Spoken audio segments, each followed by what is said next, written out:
couple more personnel things on there. And Matt said he'd be about 10 minutes late. Oh, okay. So, I'll probably try. He'll be back a while. Just need that extra little bit. So, since Matt will be late, maybe I'll just mention this.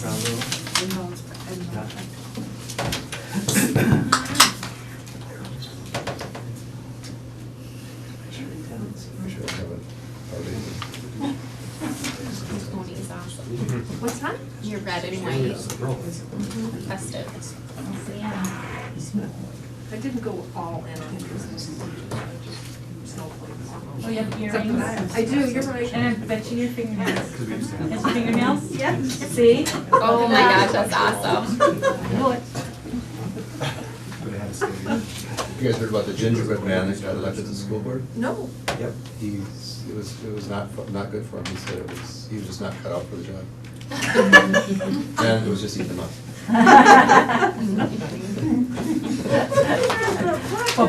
It's a third grade joke.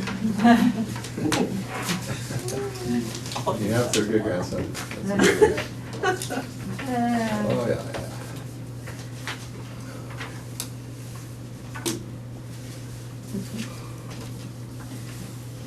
20 seconds and don't push it, Stolen. What's that? 20 seconds and don't push it, man.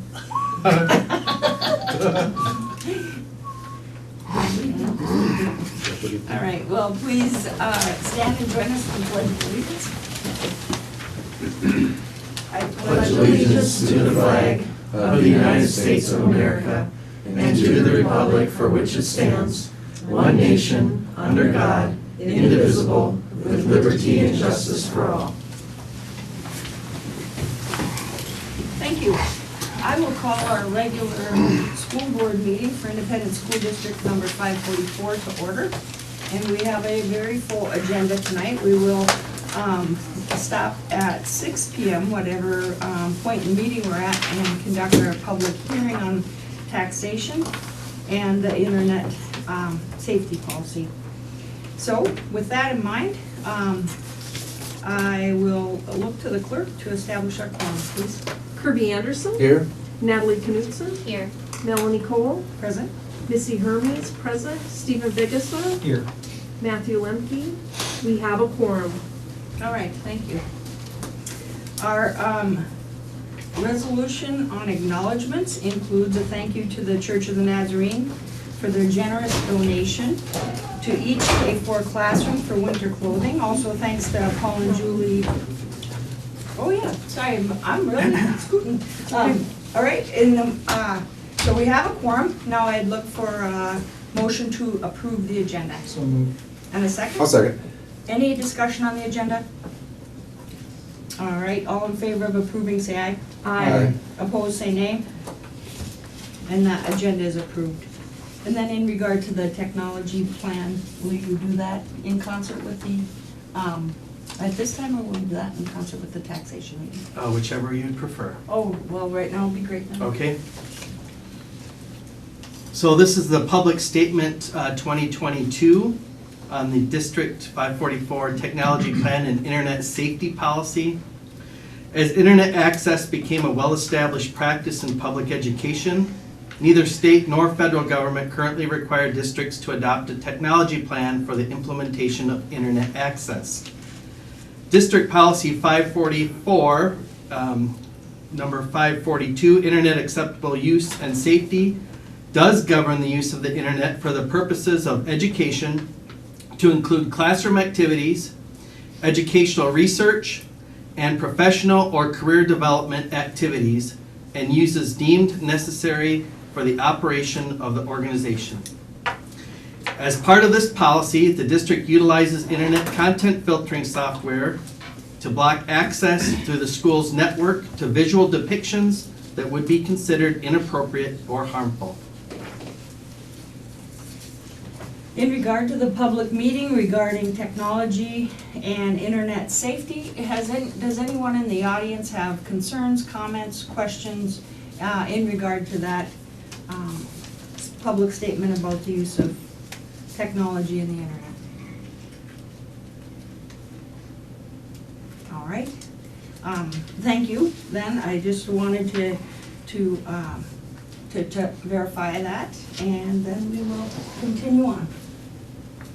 We'll move on to the agenda with our resolution on acknowledgements, which includes a thanks to the Church of the Nazarene for their generous donation to each kindergarten through 4th grade classroom for winter clothing. And then also thank you to Paul and Julie Dimke and to Meryl Schmidt for their donations of cornets to the Kennedy Secondary School Music Department. And we'll reiterate this when Matt Lemke comes to the board meeting, but being in context of the agenda, I will also note Matthew Lemke was named to the 2022 All-State School Board, which is Minnesota School Board Association's most prestigious award. And since 1971, MSBA's award committee has selected up to 7 individual board members to the All-State School Board out of nearly 2,300 school board members in Minnesota. Criteria for the award includes MSBA training, strong leadership, excellence in boardmanship, communication skills, and visionary thinking. A demonstration of concern for students, staff, and taxpayers, and support for the nomination from stakeholders. And so I will offer this resolution and move for its adoption. Is there a second? Second.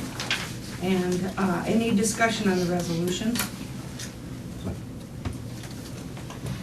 Hearing none, we'll go for a roll call vote, please. Natalie Knutson. Yes. Melanie Cole. Yes. Missy Hermes, yes. Stephen Vigasa. Yes. Kirby Anderson. Yes.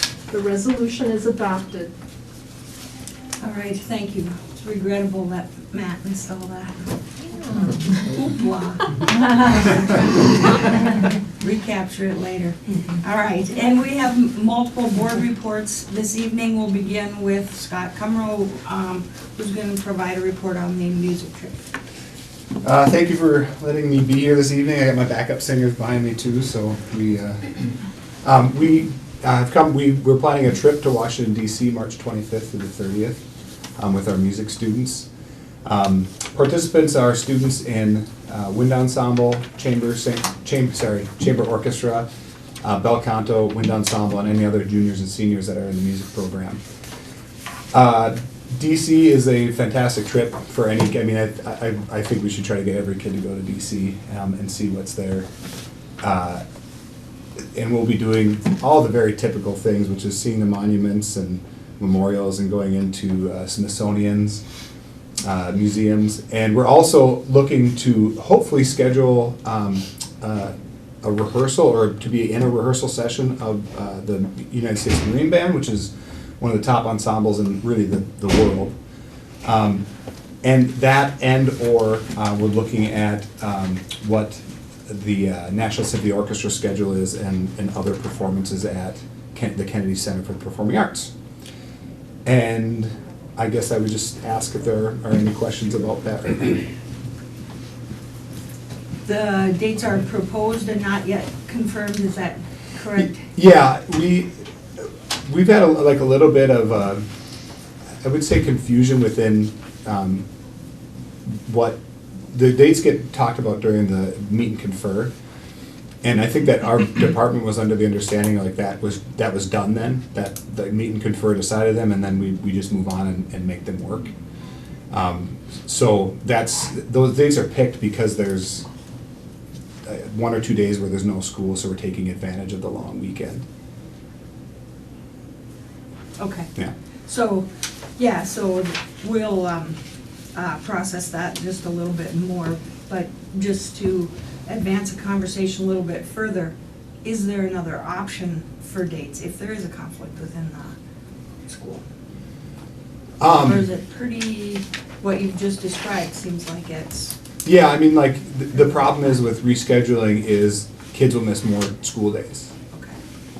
As opposed to, I'm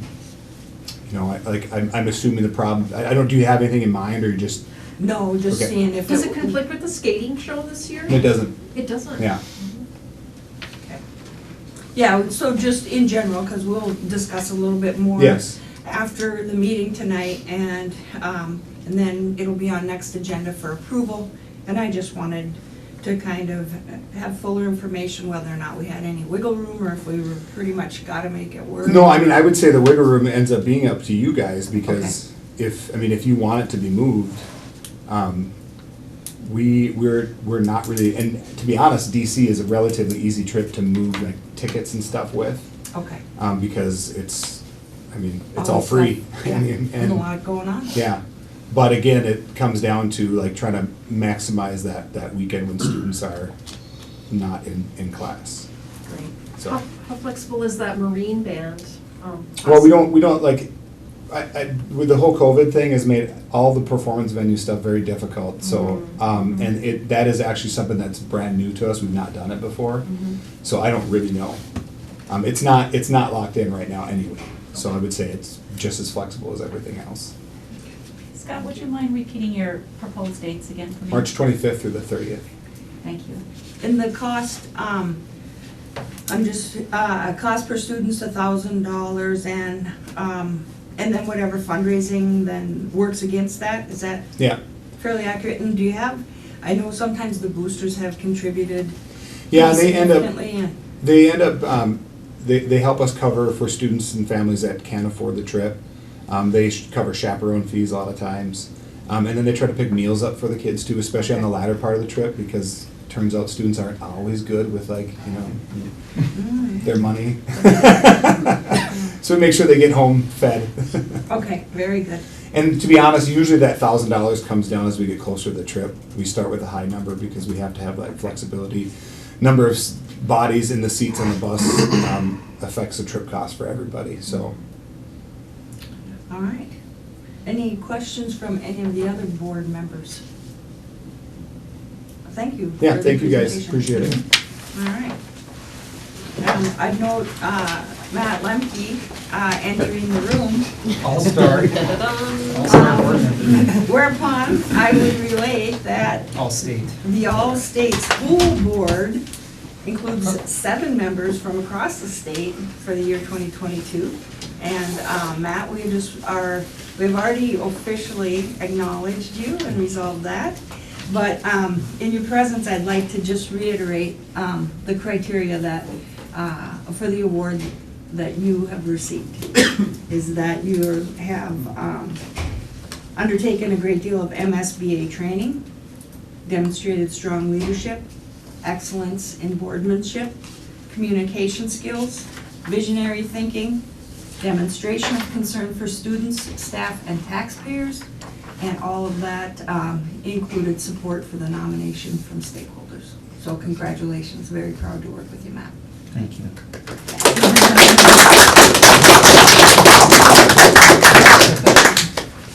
Very good. We did a standing ovation when you went here. We'll return to our agenda, which next includes a report from Derek Abrams in regard to the fall sports activities. Again, congratulations, Matt. For those that don't know that may be watching the meeting, Matt obviously is a big proponent of our activities, and with being the liaison to the Minnesota State High School League and everything has done a great job in representing Fergus Falls at the state level, so very well deserved. The report's in front of you with all of the accolades and different things that many of our individuals and teams got. Obviously, I'm not going to take the time to read it to you. This has all been posted in different places on our websites and CLC websites. Just a couple highlights. Numbers, again, is something we're always looking at, especially coming through this COVID year. And again, every year we've grown a little bit. This year I was very interested to see what our total number would be, because you saw the jump from 2019 to 2020, which we were very happy about when a lot of schools went way down. But you have to remember, in that 325, we probably had quite a few kids that actually played around there twice, because they played volleyball or football, and since that was later last spring, they also played soccer, or they played tennis, or they played something else, so they actually got counted twice on there. Without that, this year, we still increased our numbers up to 331, and our middle school activities are still very strong. One that's not on there, that was just finishing up, was debate. which we've started a couple years ago. It took a hit during COVID, which is really hard to get a bunch of people in a room and debate during that time, but we did host our own debate meet this year here. I got to swear them all in like they were in Congress, so that was kind of a fun experience. So we did have that. We had a few kids in that, and that's continuing to grow now. So we're very excited to get that debate team going again, something we hadn't had since really the early 80s, late 70s. So those numbers were up. Probably my biggest takeaway from when you look at the front and then on the back, we probably have equal parts success on the field or on the court or in the pool versus academic. That we real strong academics once again, including a couple individuals. Cole Zierden was an individual academic all-state, as well as Hannah Polieski in volleyball and Cole Zierden in football. And again, you can see all of our scholar athletes, which again is someone that not only letters as a senior, but they maintain a 3.5 GPA as well. So quite a few scholar athletes on there, and all-state. I guess I could add Matt Lemke to that all-state spot there too. But I'll field specific questions that you may have. Is it possible to get figures like that added to this report that you give us for The debate, debate. for the play? Yep, How many yep. students participated? Yep, in it things gets a like little bit, that? I can certainly add that to it, yep. The Any, musical was, again, I should have added that. I had most of this typed up, not knowing what I was gonna give it, and that was before the musical. Again, had the musical, very successful, and got that rolling again, and just so happy to have that again and fill in the auditorium. It's been such a great fall. So happy about that. And the last thing I'll add, and I'll still take questions, is for the winter, we are live streaming everything. We got the equipment. We got a lot of businesses in town that we're super excited to advertise on that. It's been very successful. We've already done some of the streaming. We have kids involved. So every home event, varsity home event, will be streamed this year that the public can watch free of charge to the public because of our sponsors and our advertisers. So that's a great thing. And also our partnership with Park Region TV, who does about half of our events, and then we're covering the rest of them. But that's every activity except for Nordic ski. We haven't figured out that one yet, unless someone wants to get on some skis. We'll let you try. But everything else will be streamed. Any other questions? I guess not. Thank you. We'll hear next from Scott Colbeck, McKinley and Adams School Principal. Good evening. We had a lot of fun last week at McKinley School and Adams School. We had a guest author and illustrator come and spend some time in our schools presenting to our kids. I'd like to thank our parent-teacher organization for sponsoring our author and illustrator, bringing her to town, putting her up in a hotel for a couple nights so she could be with us for 3 days. Her name is Nancy Carlson. She has published over 60 children's books. Not only had them published, she not only wrote them, but she also illustrated them. She's a fantastic artist.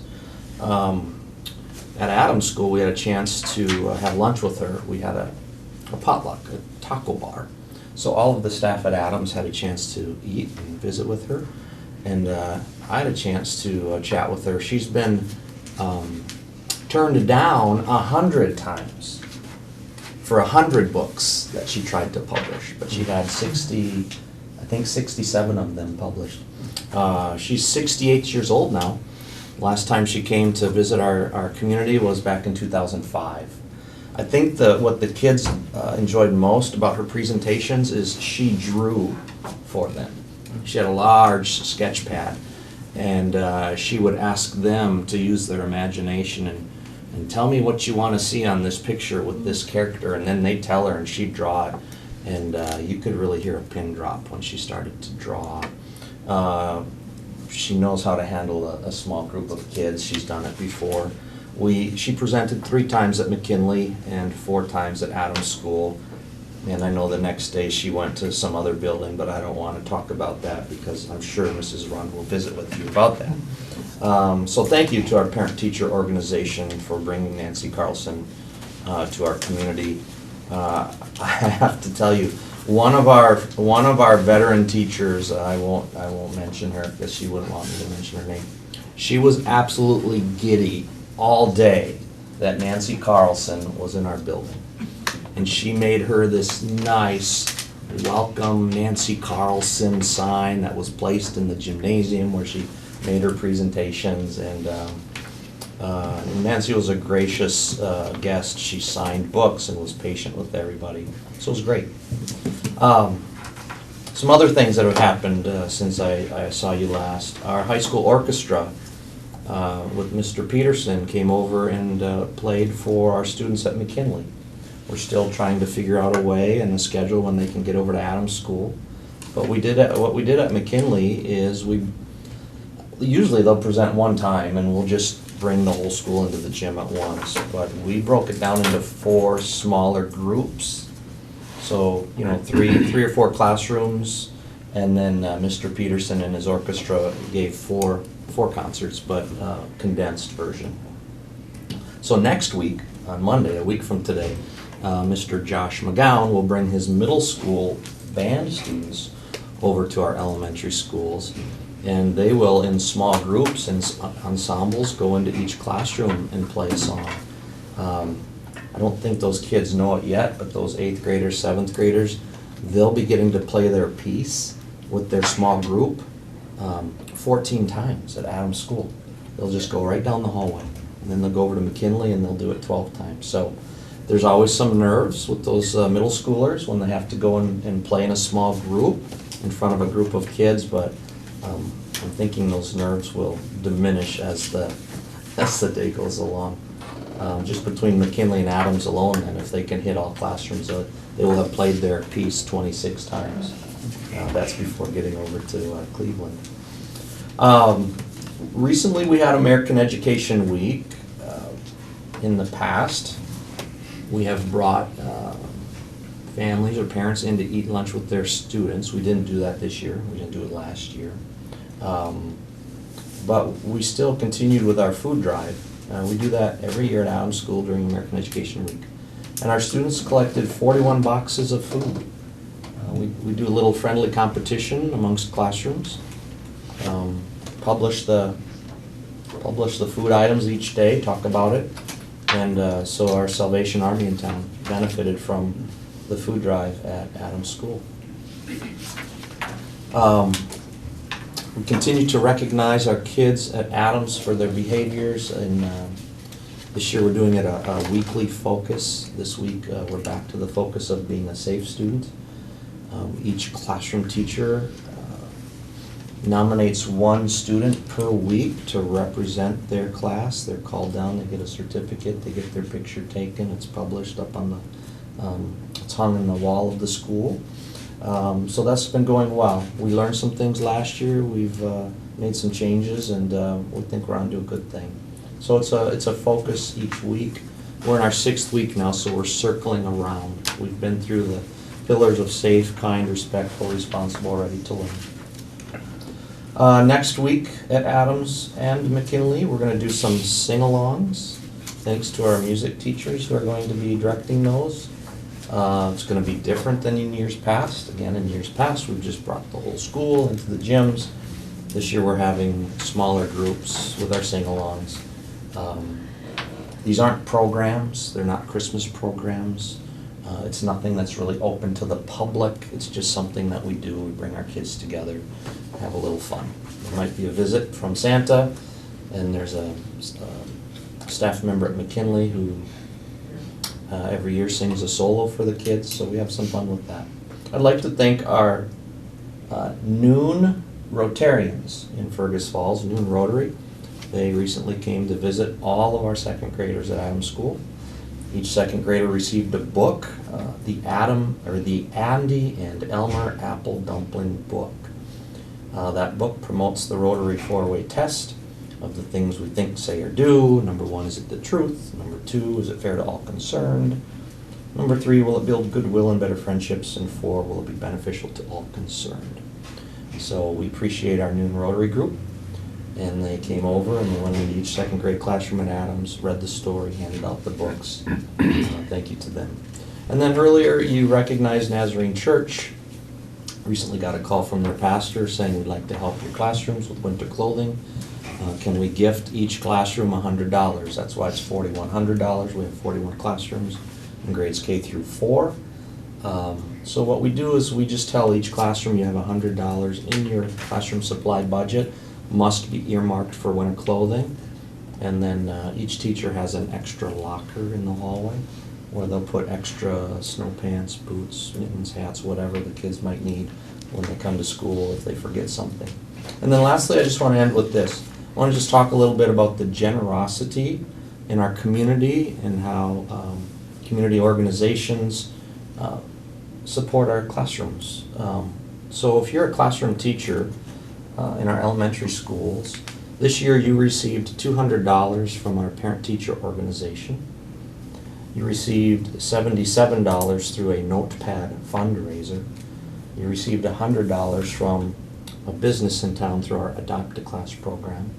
You received $100 from the 544 Education Foundation, and then $100 from the Church of the Nazarene, which I just mentioned. So it's amazing when you look at all of that and you add it up, the support in our community that we feel towards our students and our staff. So I just wanted to say thank you to all of those groups and mention them here before our school board. So with that, I'll end and entertain any questions.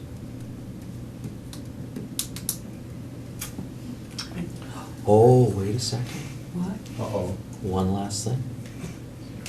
We had somebody from our local museum Oh. come and present to all of our classrooms at McKinley.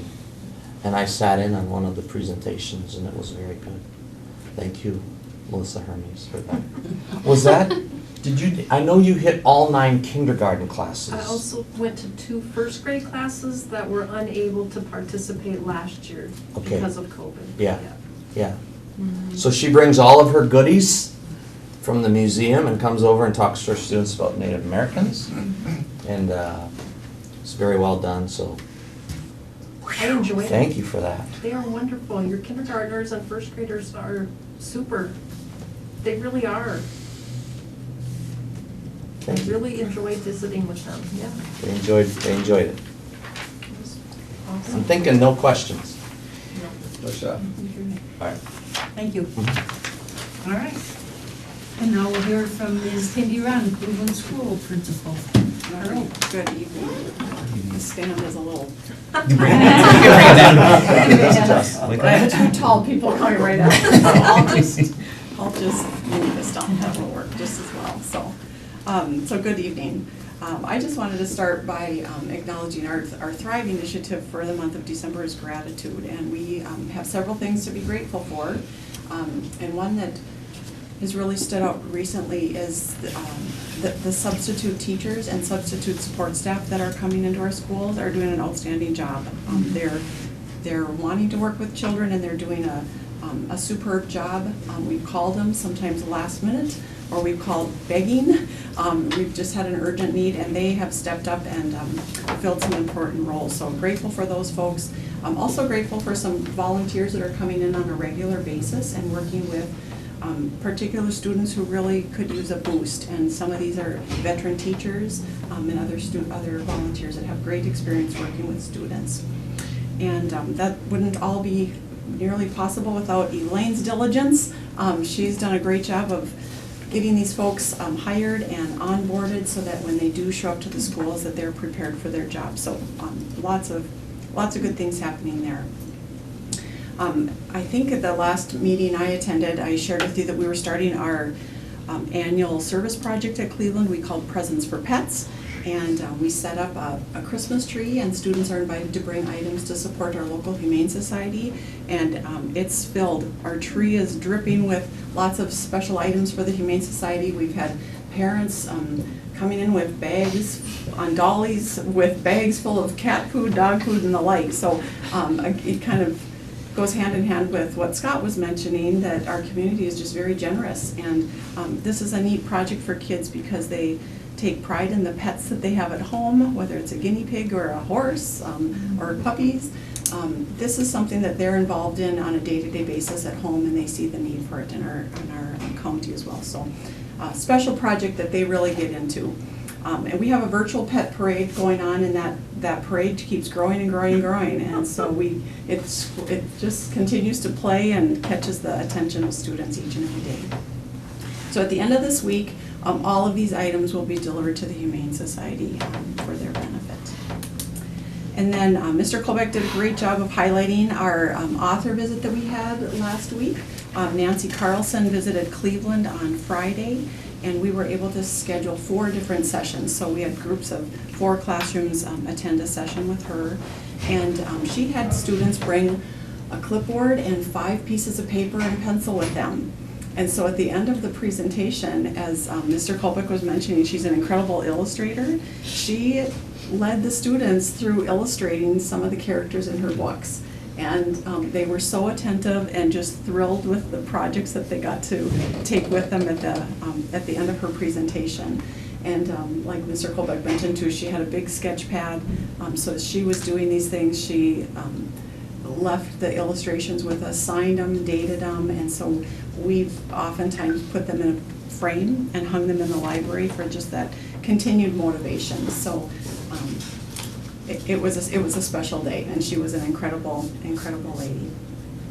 So again, thanks to the PTO for funding that. Some of the funds that are raised through the Boosterthon each spring are utilized to provide these opportunities for students. This week is the week of the 4th grade orchestra concert.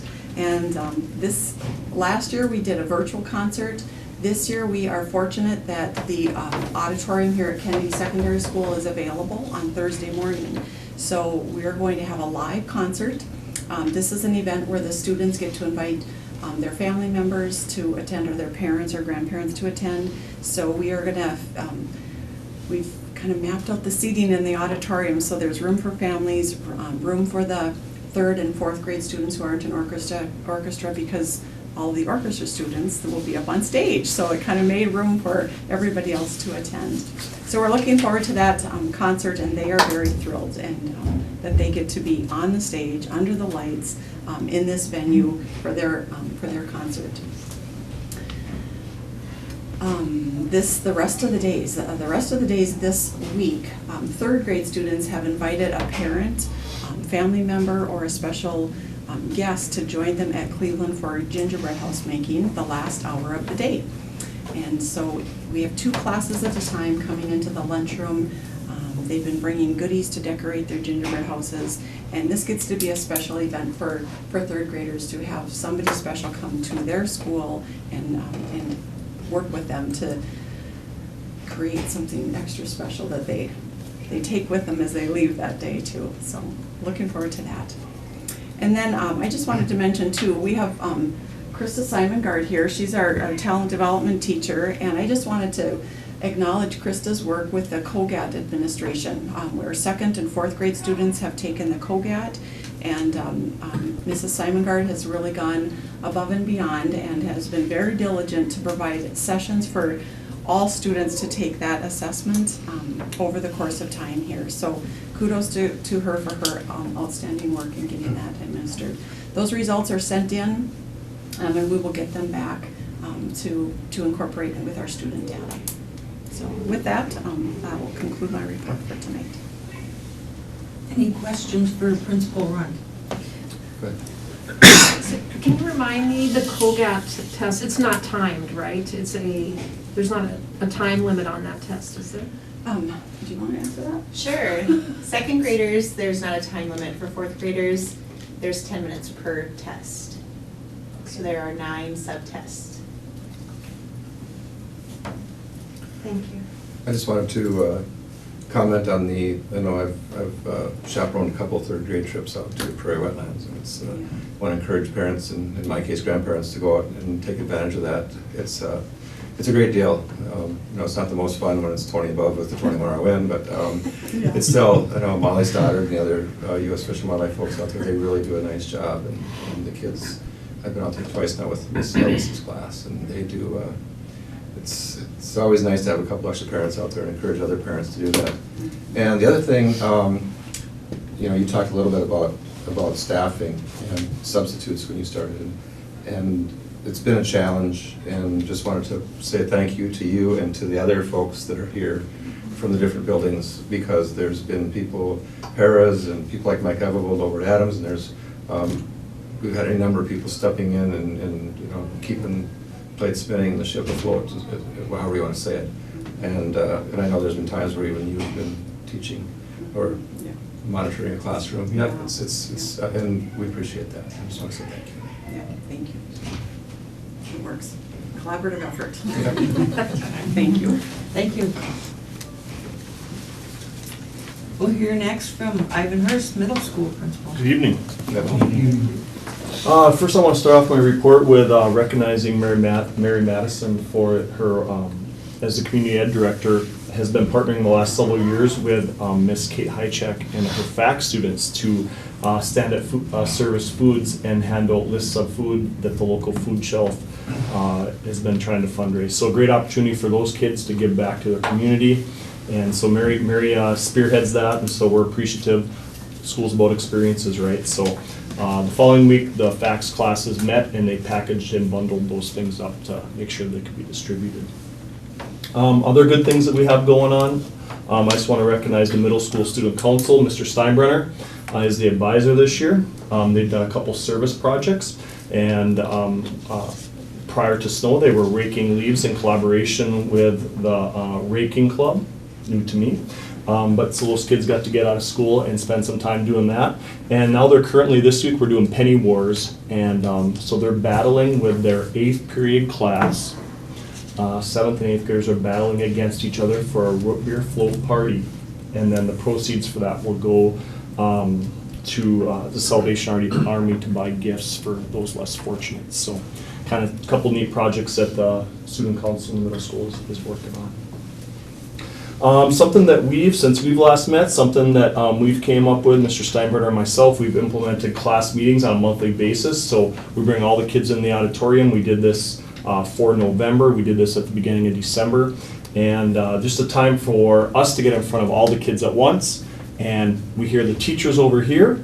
And so we get in front of the students and we're telling the kids what the teachers are telling us. And so we'll develop that, and that'll grow organically. So a couple of things that I want to highlight. We talk about some positives that have been going on in school, whether it's clubs or singular experiences, because we really wanted to tell the areas of improvement. That's where they really need to grow. You know, pick up after yourself, keep your hands to yourself, things like this. And then we give them a little bit of inspiration too, and Tindy talked about gratitude.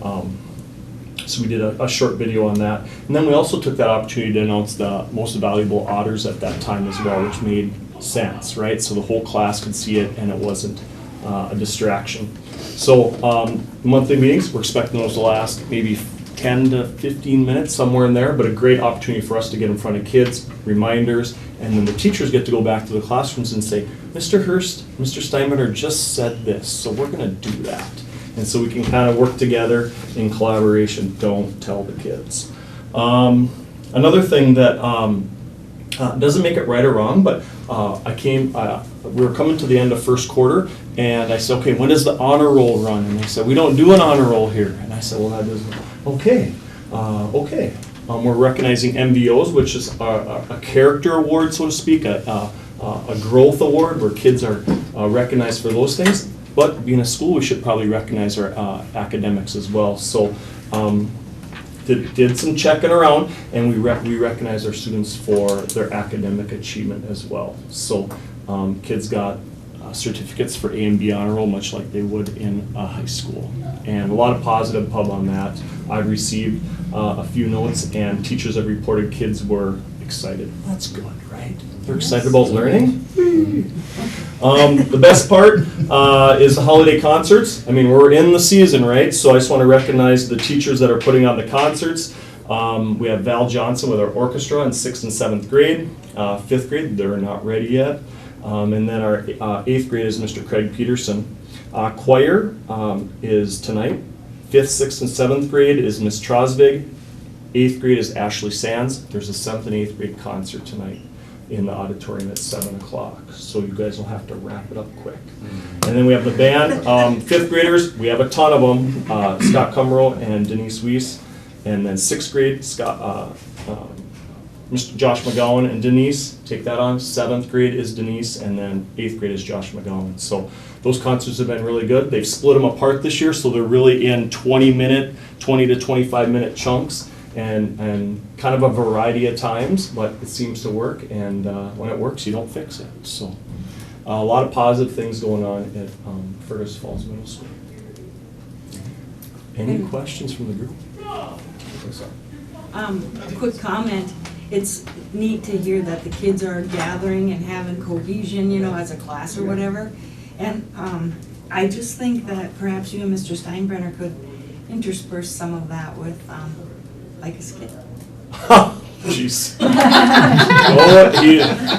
We shouldn't go there on purpose. It'll probably help on its Okay, well, own. fine. Sure. I was just. You inspire me. No, you but inspire me, Melanie. on the sincere part, it does really build cohesion to have Yeah. them all together as a group, and what a nice format, so thanks Yeah. for thinking of that. Just a quick little, and we'll do that monthly, like I said. Yeah, appreciate that. Yeah. Any other comments or questions? All right. Thank you. Principal Anderson from Kennedy Secondary School, ALC, IQ Academy. Good evening, how are you guys doing? Good. How are you? All right, at the high school, we've been busy, and so has the ALC and the IQ, so I have a number of things to go over. Our 9th graders got the great opportunity to go back to Fargo again, to the Health and Human Services and Technology Career Expo. Some of the kids weren't sure if they wanted to go. They weren't quite 100% all in that day. We talked to them in the auditorium. By the time they got back, when you asked the kids, not one of them would have said they wanted to stay in the building. They were excited, and the purpose behind that is career and college readiness. And with registration coming, we thought it was important to expose them again to the opportunities that are out there that they may not be aware of. We also are getting ready for our course book, and registration is being updated. We're adding new courses, taking a few out. So the kids will be getting that in February from our counselors. The student council is currently running the penny wars, as the middle school is, and they're also going to be doing a candy cane fundraiser to help support some things here they want to donate money to.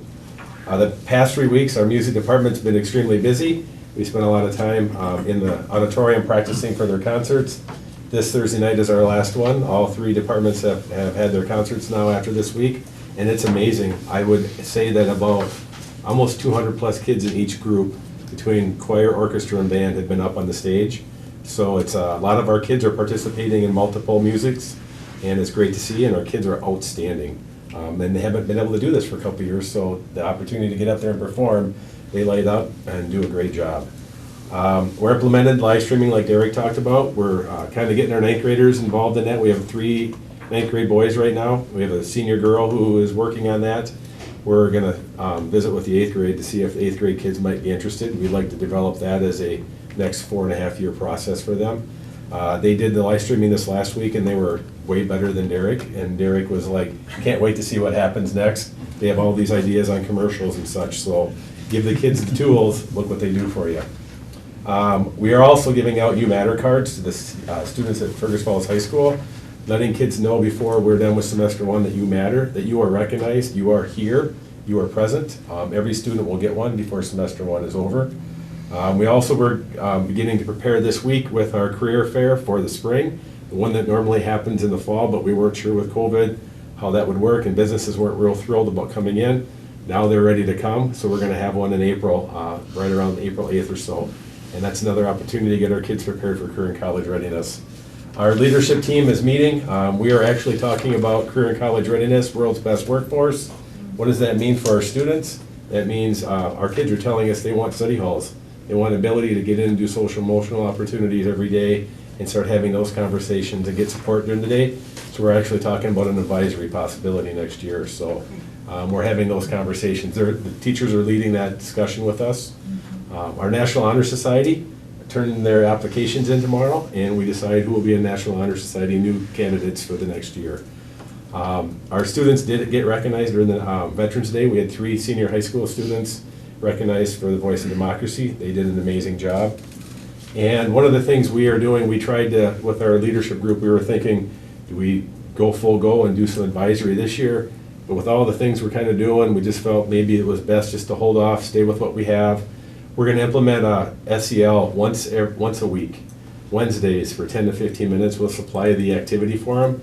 We're only gonna do on the weeks that are full. They have to have 5-day weeks, and we're gonna do a 10 to 15 minute activity in a period. So the first time we do it will be period 1, and we'll work our way through period 7. We have 11 weeks that are full second semester. Kids have been asking for it. They said, you started the year out like that, you kind of let us down a little bit here, so we're gonna go back to it again for them. The ALC is also giving out Youth Matter cards to all their ALC students before semester 1 is over. The students and staff did participate in their penny wars. They've already done it. So they're getting toys for tots. They raised $343. They've also had donations from a couple of churches in town, and now they have $1,600 to spend, and Kristen's taking the whole ALC out to go buy toys for tots and then have them delivered so we can hand them out. So the kids at the ALC are excited about that. The 17th Annual Advisory Bowling Tournament will happen this Friday for the ALC, so they're busy this week getting off campus. The ALC also will continue to work towards implementation of personalized competency-based education. That means they have to have a personal learning plan, and they have to follow that process through their high school over their 9 through 12. And MDE is doing some adjustments with ESSA and making some criteria changes, because not almost every ALC got dinged for graduation, and that would be difficult to graduate. We all know kids at the ALC tend to be behind in credit, so they're trying to figure out a process over there that'll make it a little easier on the ALC, and then not all of them are being dinged for not having kids graduate on time. The IQ staff is also doing You Matter cards. They're doing it in postcards because kids aren't present in face-to-face with them.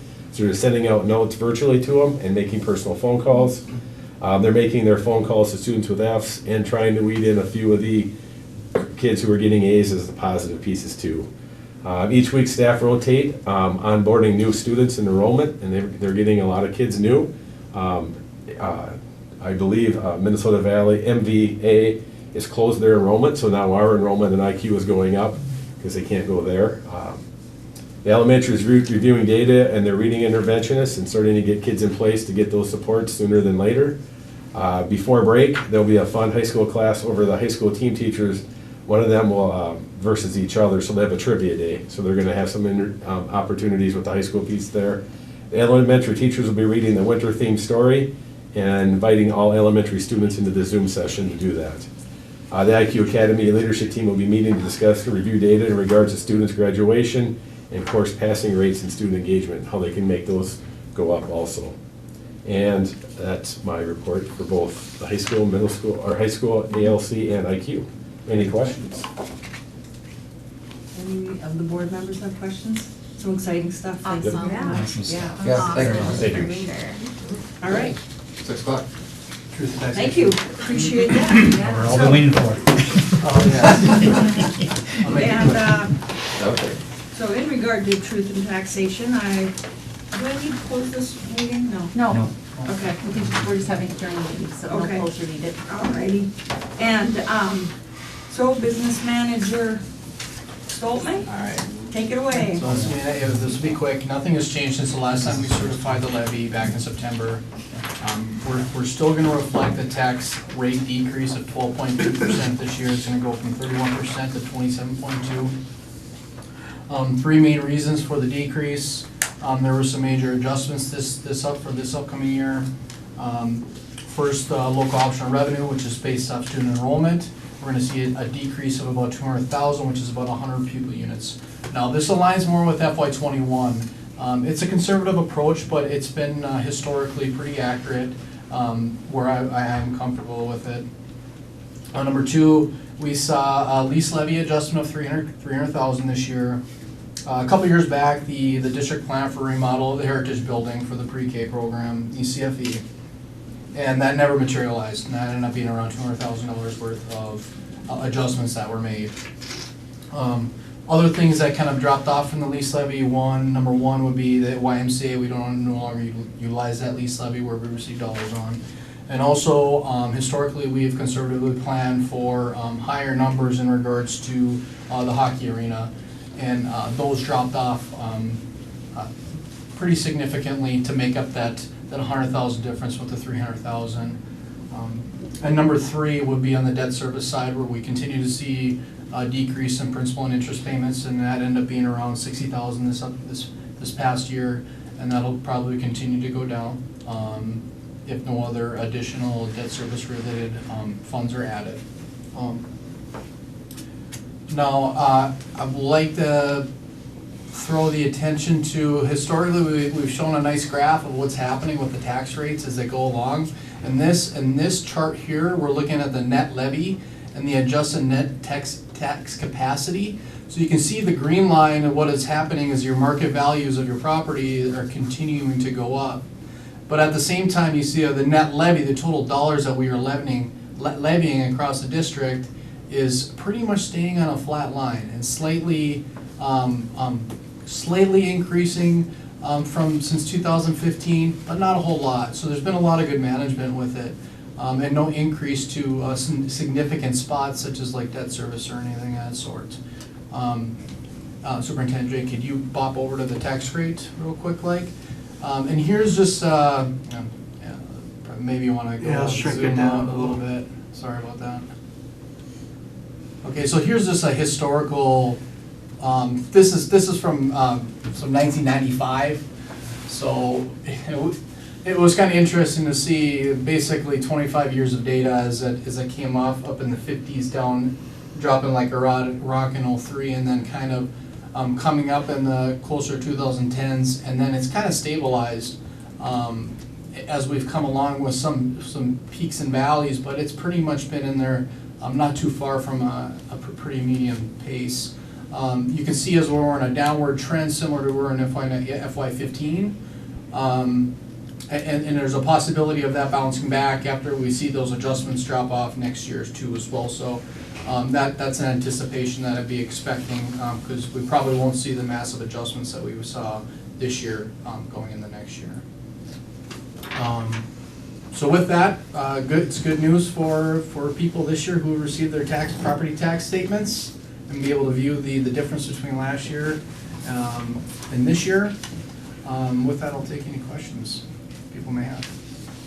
Did anyone from the public, which is like 2 people, did either of you come for the purpose of making inquiry in regard to the truth in taxation? All right, very good. So any other inquiry commentary from the board? And hearing nothing, then we will finish up our truth in taxation meeting and continue on with our reports and correspondence. The next reporter for this evening is Kirby Anderson. Okay, nothing from the Finance Committee today, but for the 544 Foundation, we did meet last Thursday, December 9th. The assets of the foundation have gone up in the last year, up about 300,000. The last, between October and November, we were actually down about 30,000. Part of it was the market going down, but another part of it was because the foundation had donated $100 to each classroom, which was mentioned earlier tonight. So $23,100. So 231 classrooms each received $100, and those teachers could then spend that money on their classroom needs as they saw fit. And I think it went through the purchasing system and everything, so it went through all the checks and balances. It wasn't like they just gave out $100 bills. So that was a good thing. We did hear a presentation from Derek Abrams, and he'll be talking to us tonight, I think, in our work session about the Roosevelt Proposal. And if we go ahead with that, then the 544 Foundation they did vote that they would act as the fiscal agent for that to help with any donations.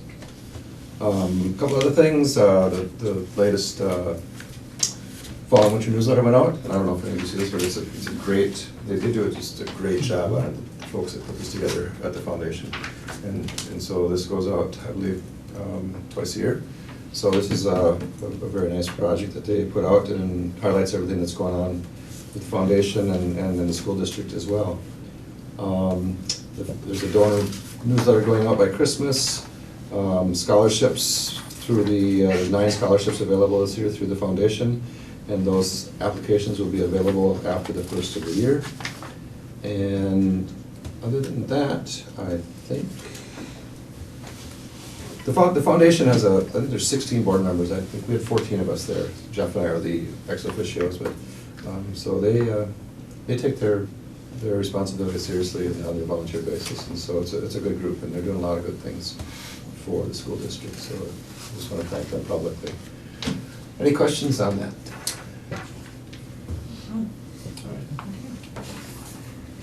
All right. And did you have anything from finance? Nope.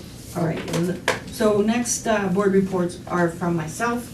Special Education Cooperative met today. It's a benchmark each year that in December they get the child count, which is connected to funding rates, et cetera, et cetera. This year there was some complications with doing the tally, and so the child count's been delayed. What's the name of that system? The count system, do you remember?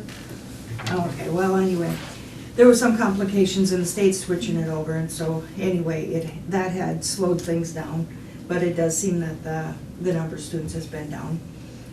For the first time in my memory at the Special Education Cooperative, we couldn't find someone to fill a position. The school psychologist position did not get filled, so we're gonna contract through an online school with some assist with an in-person for proctoring some of the tests for the school psychologist. And hopefully that will be the remedy only to the end of the school year, and then we'll open up for hiring again. And then we closed the school board, or the special ed board meeting, and talked a bit about the director's performance evaluation. So that was the highlights from that. Region 1 met last month, and some of the topics at that board table is that they have developed a time tracking system and for employees. They're building it in-house to be competitive with some of the other time clock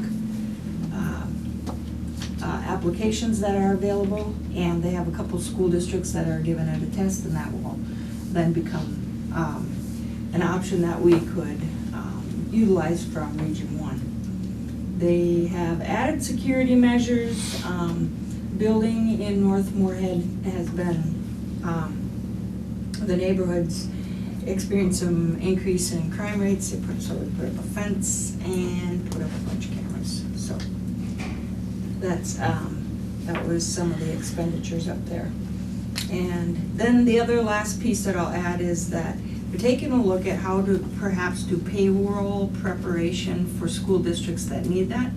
They're finding that a lot of the smaller school districts in particular are having difficulty finding the appropriate staff for that function, and so they're taking a look at how to put together a service like that and offer it to the members in the district, so, or in the region. So that's all I have. There's nothing new from the activities group. Any questions for me? Moving on to Missy Hermes. Okay, nothing from policy committee yet, but the staff development committee met last Monday, December 6th, and we had a very busy agenda. And one of the things that we talked about is under new business tonight. That's the staff development proposal for this school year. And you'll see from reading that proposal that it's a little bit different from what we've had in previous years, and that there's three different ways of proposals for using funding. So one is individual training requests, and that's pretty much what we had in the past. And so that's one aspect of it. Then one is district cell, and social emotional learning, and part of that was a retreat that was held at the beginning of this year already, before school started. And then another part then is education and training on the strategic plan initiatives, and that rolls right into one of the other main parts of the meeting, and that was discussing the training workshops that are coming up. And so we have 3 dates that you might have on your calendar.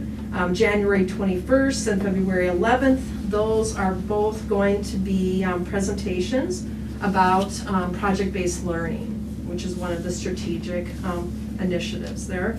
And so in January, we have Miriam Tabola. I hope I'm pronouncing her name right. She was recommended to us by someone that might be familiar to you, Brad Strand.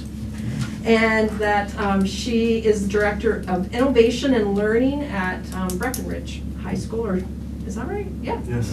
And then, so she's gonna be working with smaller groups, so it looks like, I think we've asked her to do pre-K through 3, and then 4 through 6, and then something like that. It was broken down a little bit differently than the way it was originally proposed. So she's going to be the presenter in January. Then on February 11th, we're gonna do a deeper dive with Dr. Elliott. Dr. Lori Elliott is coming in, and she too will be working with smaller groups on project-based learning. And then in March, we'll be doing breakout sessions like we have in other years when we've had days of staff development, so that there's a variety of different things like technology, etc.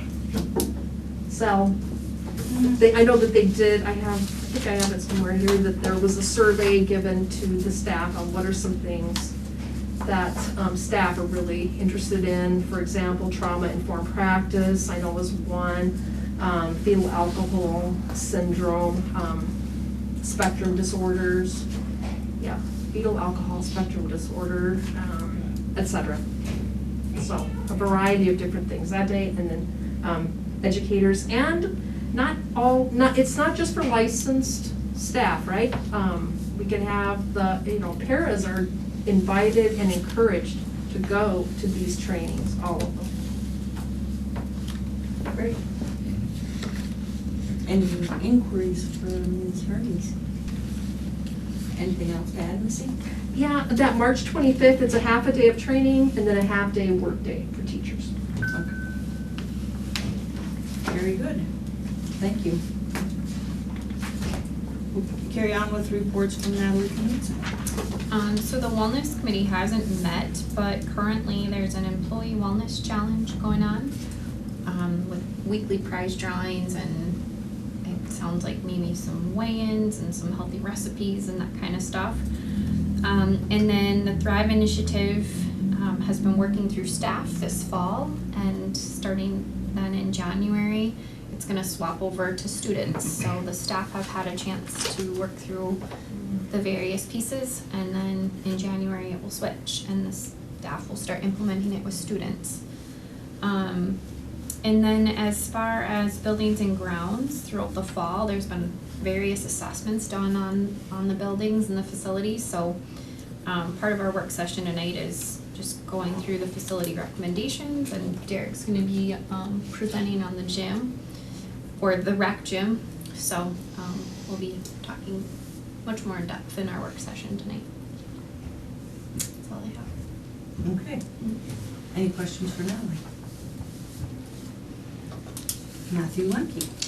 Yeah, Lakes Country Service Co-op met last Thursday, and it's audit season, so we had to go through the audit and got a clean audit report for Lakes Country Service Co-op.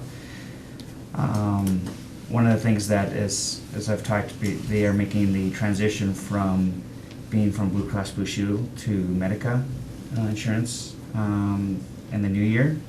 And one of the interesting things is that during that point in time, there's usually people, school districts that will, and counties and cities that will opt to consider to stay with Blue Cross Blue Shield, and some will leave, and it's competitive bidding right now. And for the most part, within just a few different contracts, they've pretty much just stayed even, which is, I guess, kind of unheard of. Usually when you're making that big of a switch. And just some history is Lakes Country Service Co-op has been with Blue Cross Blue Shield for many, many, many, many years. And so with this change in that, and yet they didn't really see any loss in contracts, which is good. So I think overall, I think people are overall positive with it. One of the things they did talk about though with insurance, and I think it's for everybody, is just the amount of claims that are coming in this last quarter. Is just, I think there was a lull of people not going to have medical procedures done and stuff like that. And now I think there's been a big rush, and there's just been an uptick in just costs in general. And so that was kind of an interesting thing with just with insurance in general. And then the other thing is just a recap, just on, again, we were going through strategic planning, and there was just an update on it, and they're now working on action plans with staff. That'll come back to the board at a later, in February. So that's what I have to report for them. Minnesota High School League, they met December 2nd, and some of the things that we're actually going to act on, one of those is that they did approve $450,000 in grants through that Form A, which we will be approving through that resolution to apply for. And so they have a committee that will review and then determine distribution of that funds, but they did approve that amount of money for that form. I think something that we have for basketball wise is that they did approve going to a shot clock that will start in the 2023-2024 school year. A lot of it has just been back and forth about cost and school districts and how that would affect to be implemented, but they finally went ahead and approved it, and so that will be coming. Another thing that was interesting is the fine arts judges. That they had a policy, approved a policy requiring background checks to include fine arts judges. They weren't subject to background checks, and now they are. So that was something that I had never seen before. I was like, oh, kind of an interesting thing that they did approval on. There's other issues that they're trying to work through with the state tournament for the boys. There's scheduling conflicts with the Target Center again this year, with the preparation for the Final Four in women's basketball. And so they're trying to work through that and trying to find how much they can have at the University of Minnesota and the Williams Arena and stuff like that. Another interesting thing that's coming this year is girls wrestling divisions will be held this year at a postseason level. So they are working through that, and so that's kind of an exciting thing that's happening. And then the last thing I'll just talk about real quick is they talked about football officials. One of the things that Minnesota High School League has really been trying to encourage is just to bring in new officials, because there was definitely a downtick. There was about 900 football officials in 2020. And so, but this year they were able to get back up to about 1,140. So, which is good, because if you don't have officials, it's pretty tough to play the game. So it's good to see that taking place. The other question I have is just on the Delegate Assembly, and Steve, were you going to touch on that at all? Okay. Just real quick on the Delegate Assembly, that, if you don't mind, real quick, just on, they met on the first Saturday in December to go over it, and so the Delegate Assembly had 24 resolutions to consider.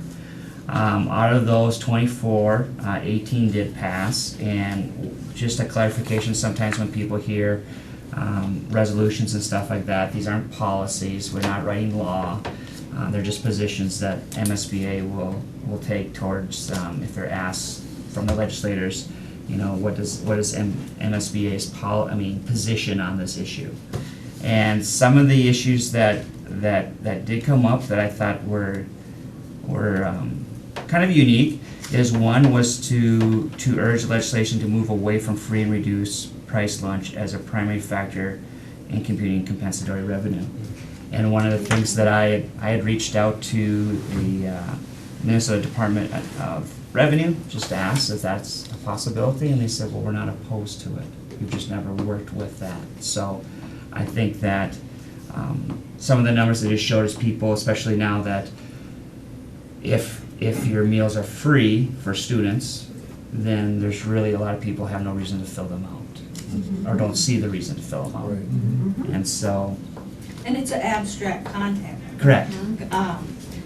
Idea anyway. People don't understand how free lunches equal school funding. No, Exactly. I'm not part of it. No, not at all. Oh, And okay, that so, kind of doesn't make sense. so I think it came across, I think that there was definitely support for it. It passed 113 to 4. So there's 4 people for some reason. Usually no resolution ever gets 100%. So, but there was definitely a push to do that. So that is coming, and I thought that was a very good thing to take place. The other one that I thought that was good too, and I know we've had discussions about it, is with the MDE and testing, and trying to get that data out to school districts earlier so that we can make the adjustments instead of the fall getting the data necessarily to the school districts, to get it in as soon as they can, so that they can make planning decisions for the fall instead of having to wait for the data to come out publicly.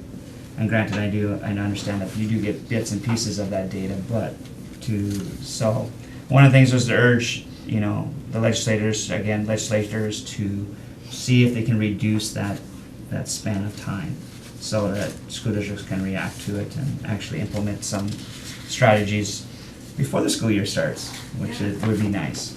And so, and let's see if there's anyone. Oh, and the other one that's been talked about a lot is the Page Amendment, or the constitutional amendment, and MSBA basically voted to not support that proposed constitutional amendment at this time. There's just been a lot of questions and concerns with the current language. Not opposed to having a change, but just opposed to necessarily that language being moved forward. Mm-hmm. And so that's just the position that MSBA is not going to take forward. Okay. And so, and that's kind of just some highlights of those. Great, thank you. Any questions for Matt? Stephen Biggessa. I don't have much to report today. The meet and confer did not need to confer. Curriculum review did not need it as well. Regarding legislative, just a little tidbit on the Build Back Better bill, which passed the House in late November. Now, the thing is 4,000 pages long, but if you just scope in on education and what would actually matter to us, is that there's a proposal to add universal pre-K, which could really affect all districts, with in terms of funding and whatnot. Also, free community college would be also something that would affect our PSEO. The details have not been hammered out. They might even revise it again and send it back to the House. But they say they want to get something passed by Christmas, so we'll see what happens with that. But potentially could be pretty exciting, especially if universal pre-K gets through. And that's about all I had in terms of legislation. Very good. You can report on that big number? 7.7 billion? Is that the one? Yeah, that one. The surplus? Surplus for. Oh, yeah, God, yes, there was a surplus, man, I suck at this report. Yes, the state actually is looking at a 7.7 billion surplus, which they weren't expecting. I'm just like, where do you, how, like, get an Excel spreadsheet, just like use math and figure this out, because it seems like we have this giant surplus every year, and it's, Not that giant. I mean, it was like, what, 2 billion last year or something like that? It was way more than we thought it was gonna be. Yeah, well, they're talking deficit before. Yeah, and then it just swings so wildly, but yeah, they're estimating 7.7 billion surplus, which is nice. Now it begins the fight of how do we spend that. But yeah, that's what I got. All right. Any other comments or questions for Stephen? And on to you, Superintendent Drake. All right. Good evening. With the $7 billion surplus, I'm feeling really good about our prognostication for 185 kindergarten students. Yeah. So, at any rate, it's a pleasure to be here. I just want to start out again with some recognition. It seems like I'm thanking a lot of the same people every month, but it's truly deserved. Our staff continues to be extremely flexible. From the district office to the administrators to our teachers and support staff. in daily juggling absences and classroom coverage and continuing to meet the needs of our students on a daily basis. And I'm just really appreciative of all the extra work that's going into that. Our 544 Foundation, again, the recent $100 classroom grants, no applications were required, so teachers were basically given those funds to use towards their students as it would best benefit them. We have a wonderful Fergus Falls Area Dollars for Scholars Board that meets monthly, and the support that they give the area students in pursuing their dreams post high school is really a huge blessing. And we also hear every month the work that our PTO is doing to support the efforts at our elementaries. And it's just a very, very generous community from a number of aspects, and I'm very appreciative. It has been so much fun to see the kids participating in all that we have to offer here this fall and into the winter, whether it's been the fall play or the numerous concerts that are taking place or the athletic events. A week ago I had the opportunity to catch part of a gymnastics meet, then part of a boys hockey game, and then the last 3.5 minutes of a boys basketball game against St. Cloud Apollo. And everywhere you went, there were lots of spectators there cheering on and getting involved in the life of the school. And to see the students have the full opportunity to go out and do the kinds of things that they love and make those memories, pretty good deal compared to where we were at a year ago. Just briefly, I update this mostly every day when I remember, but it's our daily COVID count. We're at 259 cases for the year, 8.63%. And then off on the right, you can see the impact per building or number of cases per building. We did just recently, as of this morning, change a protocol that has been supported medically, and that is we will allow people now that have symptoms but take the at-home test and receive 2, as long as they're following the instructions. If they're getting 2 negative results, they can return to school and or return to work. So that is in keeping with current practice and advisement. Strategic planning update. We are now at the point tonight during our work session where the board will see the recommendations of the facilities committee, where we have all the components of the strategic plan. And it's been a long process. We did save facilities for last because it's intended to reflect our educational goals and outcomes for our students. But you can see just very quickly, Portrait of a Graduate focuses on character, content knowledge, communication, creative problem solver, and contributing citizen. Our curriculum is 21st century learning, emphasizing technology standards and project-based learning. Student climate and culture, and you hear us talk about this a lot, but it's that important, is our focus on relationships. That's both our relationships with the students that we serve and our families, and student-to-student relationships as well. Under staff climate and culture, it's making sure that we have high expectations and outline our standards, and that we set us time and effort into our own professional and personal growth.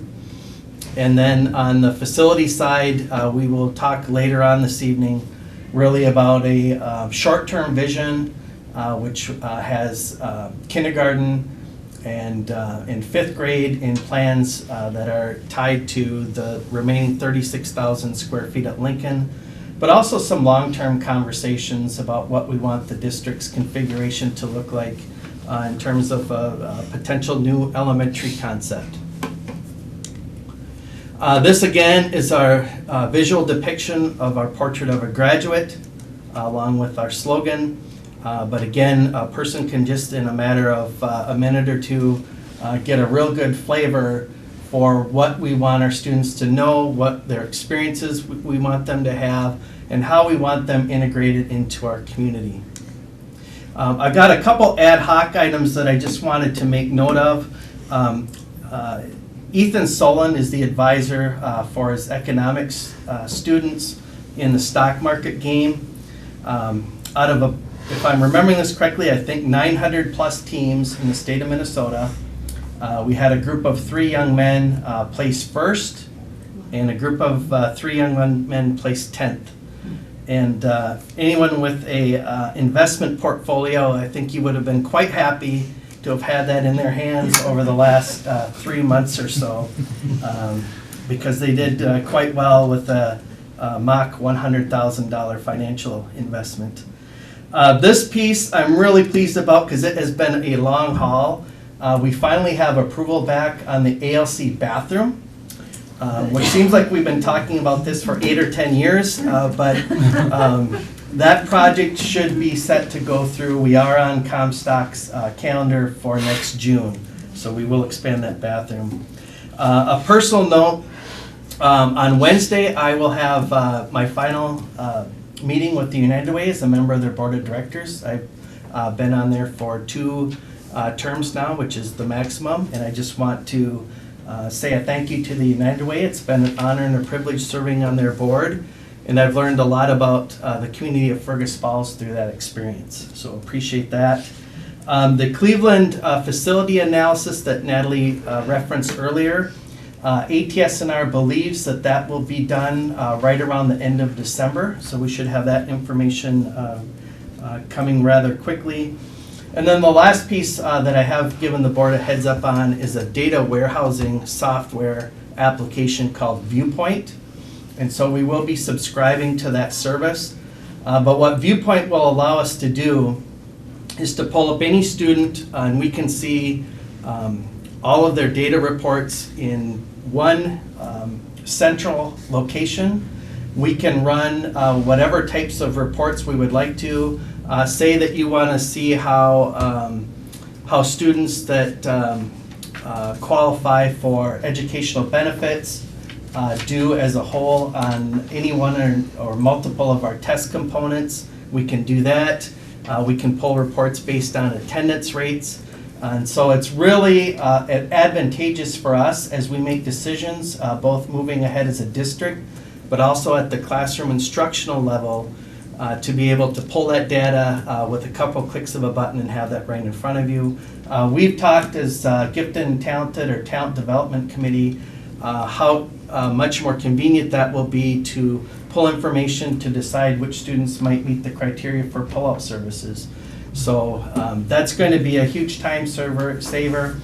We also use that data for various grants, et cetera, that we apply to, so this will be a huge help. And then to our families, staff, and community, on behalf of District 544, I just want to wish everyone a wonderful holiday season and an absolutely fantastic 2022. So with that, I can certainly address any questions. The new database, does that interface with Synergy, or is that? It does. Okay. Yep. And as an enhancement, then we buy a subscription for that, or? Yes, the annual subscription's about $7,000 a year, and then there's a one-time setup fee. That sounds like a great deal. All right, good. Any other questions, comments? Ho, ho, ho. All right. Thank you. Great, we'll keep going on this agenda. So for consideration for the next portion of the meeting are general consent items, and inclusion for this vote would be the minutes from our November 15th, 2021 board meeting, and approval of the bills and treasurer's reports. I'll turn it over to our treasurer. Alrighty.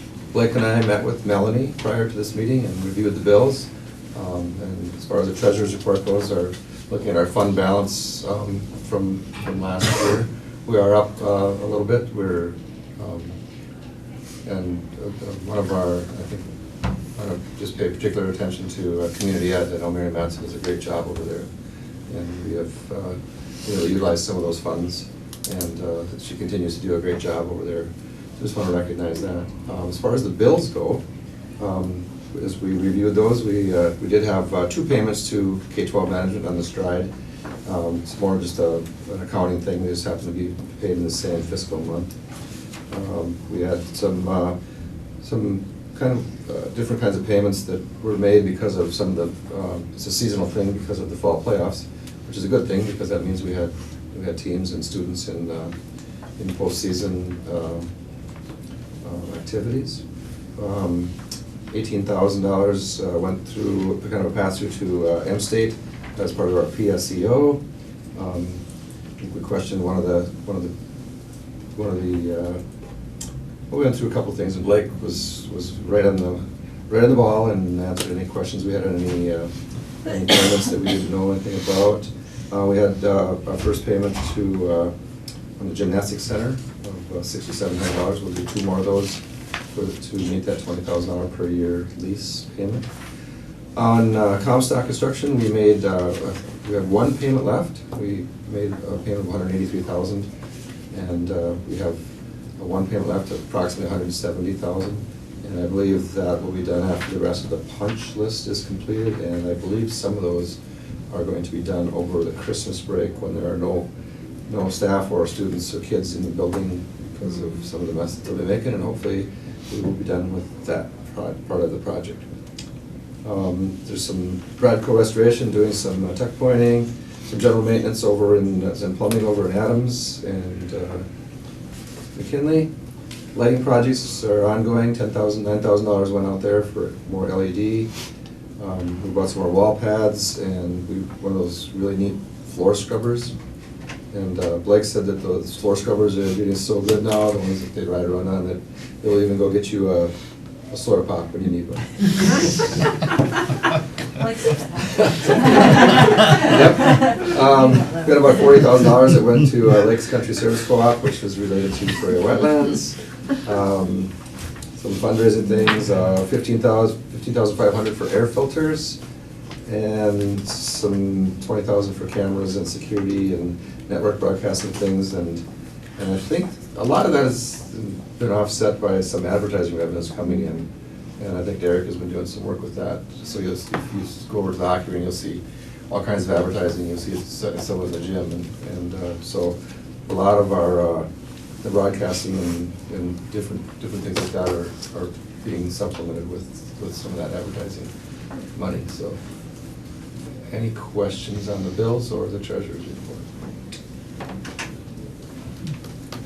Okay, thank you. We'll move on to Elaine Janke for personnel. Good evening, everyone. I have a number of items on the agenda before you, as you can see. So I'll just kind of brief over those. More details are listed on the agenda. So if you are looking for start dates and other little specific items, I just would highly recommend you just view the agenda. Support staff hires and contract changes. We have a number of food service changes. Linda Dungeon is a new hire over at Adams School. Deanna Tennyson switched over to ALC. Maya Hansen switched back to Cleveland. Danielle Svensgaard moved over from ALC to McKinley. Tracy Williams moved from McKinley to Kennedy Secondary School. And then we have another new hire, Deborah Emery, food service assistant at McKinley, and she started today. Then under other contract areas, Linda Lopez, a night custodian at Kennedy Secondary School. She will be replacing Doug Trosbake, who later on is going to be, you'll see, will be retiring. She will begin January 3rd here at Kennedy Secondary School. And then we have some special ed para hires. Brandy Ochoa, Rebecca Cederberg, both special ed paras possibly here at Kennedy. We're still doing placements. And then Abby Krauser, long-term paraeducator substitute here at Kennedy Secondary School. Under resignations, Elizabeth Gray, food service, Angie Polieski and Mike Millard, noon hour supervisors, and Natasha Baker, special ed para. Support staff retirements, like I mentioned, Doug Trosbake, along with Connie Cederberg, and later on under new business, we'll have some resolutions on their retirements. And then certified staff hires, contract changes. Jennifer Jensen has a contract increase, along with Vanessa Jacobson with IQ Academy and Allison or Allie Rehnquist at IQ Academy also. And then Jennifer Smith, she was an IQ teacher in the special ed area last year, and she is returning back to us here, basically starting today. So I would recommend all those for board approval. And then the last item that everyone has been working on here is that 2021-22 master agreement between the school board and the Fergus Falls Education Association. Okay. Is there a motion to approve the consent agenda? So moved. A second? I'll second. Any discussion on multiple items on the? Just a thank you to Elaine. I mean, you look at the volume of changes, and then you look at the volume of substitutes and everything that she's been doing lately, and as well as the rest of her jobs. Thank you. Welcome, thanks. Appreciate that. Any other comments or questions? All in favor of approving the consent agenda, say aye. Aye. Opposed, say nay. All right, that is approved. And under the old business, we've had a chance to review the FIS financial audit, and so I would seek a motion to approve that audit. I'll make that motion. And a second? Second it. Okay, any discussion on the audit? Any last words of financial wisdom over there? No, not. I just want to reiterate the transfers that we made after for the community ed side of things. So the overall fund balance, total dollar increase is about $860,000, which increased our fund balance to 25%, around 25.5%, which is about 3.5 months of expenditures. So if the state were to shut off any funding, we'd be able to cover 3.5 months, roughly. Overall audit went very well. The only outside finding that was out of the ordinary was inactive student activity accounts, which we put in a process and procedures to get rid of those at year end going forward here. So everything went really well. I was really happy with it. It went really smooth with the help of both Marcy and Kelly. They both did a great job. All right. Thanks for that update. Any questions or comments from the board? All in favor of approving the fiscal year 21 financial audit, say aye. Aye. Opposed, say nay. And that's approved. Under new business, I'm looking for a motion to approve contracts with Lakeland Mental Health Center for Independent School District 544. These would be effective from the first of the year in 2022 to the end of that year. It includes 4 school-based mental health practitioners and 1 additional practitioner / chemical health practitioner. So, so that's 5 positions. Anyone willing to make that motion? So moved. All right, and a second? Second. All right, any discussion on that? All in favor of approving, say aye. Aye. Opposed, say nay.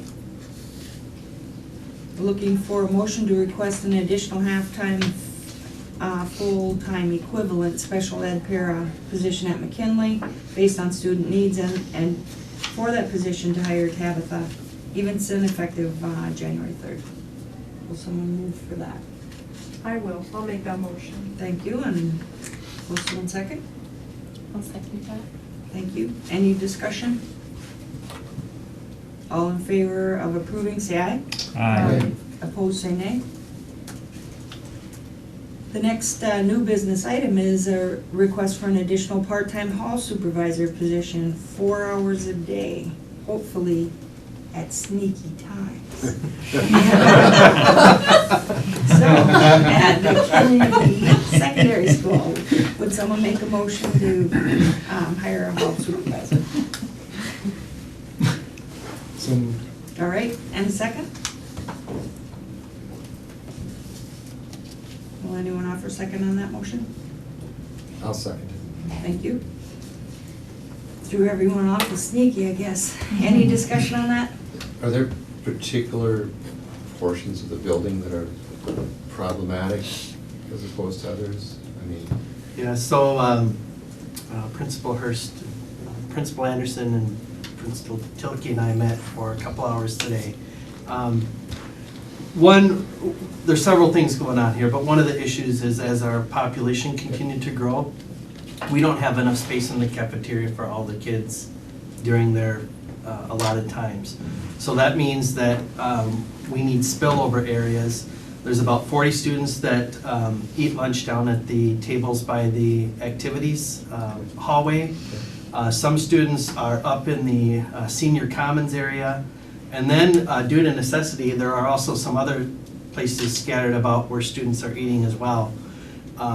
So there's that aspect that we need to address long-term. In the short term, we simply have students scattered in more locations than we have people that can supervise them. And while we're blessed with great kids, without supervision, sometimes they make choices we don't like. And this is one aspect to help kind of get things back where we need them. All right. Hopefully it'll be a short-term position. Any other comments? All in favor of approving this position, say aye. Aye. Opposed, say nay. All right, that's approved. We've received, and in our packet, the staff development plan for the 21-22 school year, and I see you reviewed that tonight. Is there a board member willing to endorse the motion for that? So moved. And a second? A second. Any further discussion about the staff development plan? All in favor of approving, say aye. Aye. Opposed, say nay. And we'll move on. Looking to formalize and approve the agreement between ISD 544 and K-12 Virtual School Limited Liability Corporation for the renewal / extension of educational products and services. Would someone offer that motion? So moved. And a second? Second. All right, and then business manager, could you just give us a quick recap on that? It's been quite a process, actually. Yeah, it's been about a year since we started negotiating with Stride, essentially. The goal was to create a better deal for the school district in regards, specifically in regards to our resident students, and increasing the amount of revenue captured with those kids. A part of the deal is to make it more flexible in regards to adjusting classes and all that good stuff at the beginning. We got an extra 200 additional credits in regards to classes. We also decided to take on the computer aspect of it, technology for our resident kids, which allowed us to also make it more financially feasible for us to do so as well, because we already are taking care of quite a few of them already. So we figured that would be something we can also take on. Some other contract language that it also just kind of clears up. We're able to get out of the agreement within a year instead of 2 this time around, with the option of extending for the additional year. So it gives us some flexibility there if we were to run into a breakup of some sort at some point in time. The total agreement's gonna go through 2030, which is benefit to us because it's really good terms. In-resident kids will receive 20% on the revenue, and then all out-of-district kids, it's gonna go from 3 to 5. So overall, we feel like if we're talking fairness of the contract, I believe it's come more towards the middle if we were looking at the scale of tipping one way or the other. It was a grueling process, it was long, sometimes responses weren't coming for a month or so, but I think they really came back to the table and they really worked well with us, and I believe that they really wanted to keep us as partners, and I think that was kind of the whole point of it, is came into with a strong angle from where Superintendent Drake and I were coming from, and it all turned out really well, I believe, in benefit to the school district going forward. Yeah, thanks a lot for Yes, that. Great. So, with all those thank yous, all in favor of approving, say aye. Aye. Opposed, say nay. All right, that's approved, and now we have a few resolutions. The first one being a resolution on the retirement of Connie Cederberg, whereas Connie Cederberg began her employment with Fergus Falls Public Schools in February 2018, whereas Connie's been a valued employee with Fergus Falls Public Schools for the past 4 years, and whereas Connie has done an excellent job as a special education professional for the paraprofessional for the district, and now therefore be it resolved by the Fergus Falls School Board to thank Connie Cederberg for her 4 years of dedicated service to Fergus Falls Public Schools. Will someone offer that resolution? I'll offer that resolution, move for its adoption. All right, and a second? I'll second. Clerk, will you please take roll? Melanie Cole. Yes. Matthew Lemke. Yes. Missy Hermes, yes. Stephen Vigasa. Yes. Kirby Anderson. Yes. Natalie Knudsen. Yes. The resolution is adopted. Very well. We'll move on to the resolution on the retirement of Douglas Trosbake. Whereas Douglas Trosbake began his employment with Fergus Falls Public Schools in August 2005, and whereas Douglas has been a valued employee with Fergus Falls Public Schools for the past 16 and a half years, and whereas Douglas has done an excellent job as a custodian for the district, and now therefore be it resolved by the Fergus Falls School Board to thank Douglas Trosbake for his 16 and one half years of dedicated service to Fergus Falls Public Schools. I will offer that resolution and move for its adoption. Is there a second? I'll second that. All right. Clerk, will you please take roll? Matthew Lemke. Yes. Missy Hermes, yes. Stephen Vigasa. Yes. Kirby Anderson. Yes. Natalie Knudsen. Yes. Melanie Cole. Yes. The resolution is adopted. All right, thank you. And next, we have a resolution of school board supporting a Form A application to the Minnesota State High School League Foundation. Whereas the Minnesota State High School League Foundation was formed to provide support for Minnesota's high school youth and to participate in athletics and fine arts. Whereas the Fergus Falls Public Schools Governing Board recognizes the value of student participation in extracurricular activities. And whereas the Minnesota State High School League Foundation is offering grants and funding to assist school districts to provide seminars / training opportunities or to support for specific school functions for students, faculty members, officials, and others who are involved in athletic and fine arts programs. Therefore, be it resolved that the Fergus Falls School Board Governing Board supports the school's application for the Minnesota State High School League Foundation Form A grant to offset student activity fees. Will someone offer that resolution and move for its adoption? I'll offer that resolution. All right, and is there a second? I'll second. All right. Okay, Natalie, please. All right, and any, and then I'll back to you, clerk. Okay. Roll. Stephen Vigasa. Yes. Kirby Anderson. Yes. Natalie Knudsen. Yes. Melanie Cole. Yes. Matthew Lemke. Yes. Missy Hermes, yes. The resolution is adopted. Okay, very well. And we've had a presentation for the public tonight on the levy of taxes payable for the year 2022. And I would look for a motion to endorse that levy. Would someone make that motion? I'll make that motion. And a second? Second it. Okay. And then do we want to state the amount so that that's in the board minutes? Oh, we'd like to state the amount so that it's in the board minutes. And so I will seek a modified motion to include that amount as soon as Mr. Stoltman says what it is. $6,811,227.86. I will amend my motion to include the dollar amount of $6,811,227.86. Okay. And will you? I will second that amendment. Very good, thank you. All right. Any other discussion about that complicated bit of mathematics? Just a note to the public, it's a 7.3% decrease. Which is Right. over $500,000. Yes. Okay. Good news, all right. Hearing We no need to- further. Okay. What, go ahead. Nope, nope. Okay. Hearing nothing further, all in favor of approving, say aye. Aye. Opposed, say nay. All right, that's approved. And that concludes our agenda. The board's gonna stick around for a work session that includes fire inspection contract, the rec gym, Roosevelt Education Center, facility recommendations, and any other sort of topics which come our way. So we'll see you back here in January. We're gonna have a reorganizational meeting first to lay out the officers and practices for the upcoming year, and then we will have our regular meeting all beginning at 5:15, right here. Thank you. Is there a motion to adjourn? So moved. And a second? Second. Any discussion? All in favor of adjourning, say aye. Aye. Aye.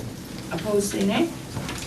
And we are adjourned. Thank you, everyone, for an extraordinarily long meeting.